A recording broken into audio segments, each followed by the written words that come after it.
অনেক কষ্ট পর আজকে এই সমাবেশটা আমরা দিয়েছি। আপনারা আসছেন, প্রোগ্রামটা সফল করতে হলে আপনারা বসতে হবে চেয়ারে। আপনারা যারা বিভিন্ন ইউনিয়ন থেকে নেতৃবৃন্দ আসছেন, আপনারা একটু কষ্ট করে হলেও আপনাদের নেতৃবৃন্দদেরকে একটু বিসমিল্লাহির রহমানির রহিম। আজকের এই যুব সমাবেশে আয়োজিত অনুষ্ঠান করতে যাচ্ছি। আপনারা যদি চেয়ারে বসেন তাহলে প্রোগ্রামটা সুন্দর হবে। তো আমাদের সামনে নির্বাচন ঘনিয়ে আসছে। আমরা যেই নির্বাচনের জন্য অপেক্ষায় ছিলাম, আন্দোলন সংগ্রাম করে মাঠে জীবন দিয়েছে, রক্ত দিয়েছে, আজকে বাঞ্ছারামপুরের বহু নেতৃবৃন্দ আগাছা জমিয়েছে। তারা চায় খালেদ সাহেবকে ভেঙে মনোনয়ন নিয়ে আসবে। আপনারা জানেন বাঞ্ছারামপুরে একদিন খালেদ সাহেব তৈরি হয়নি।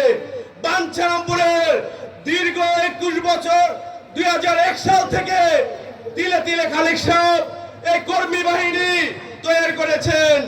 ছাত্র দল, যুব দল, স্বেচ্ছাসেবক দল, শ্রমিক দল, তাঁতি দল, প্রত্যেকটা অঙ্গ সংগঠন যে ওয়ার্ড ইউনিয়ন যুব দলের 47তম প্রতিষ্ঠা বার্ষিকী উপলক্ষে আজকের প্রধানদিকে আজকের প্রোগ্রামের আইডল বাঞ্ছারামপুর মাঠে আমার সেই নেতা আমি খালেদ পিএসসি মহোদয় আজকের প্রোগ্রামের বিশেষ অতিথি সাবেক বাঞ্ছারামপুর উপজেলা বিএনপির সাধারণ সম্পাদক ইলিয়াস কাকা, সাবেক যুগ্ম সাধারণ সম্পাদক। আপনি দেখবেন বাঞ্ছারামপুর উপজেলা যুবদল কি পারে, অতীতে কি করছে, বর্তমানে কি করে, এগুলো দেখবেন।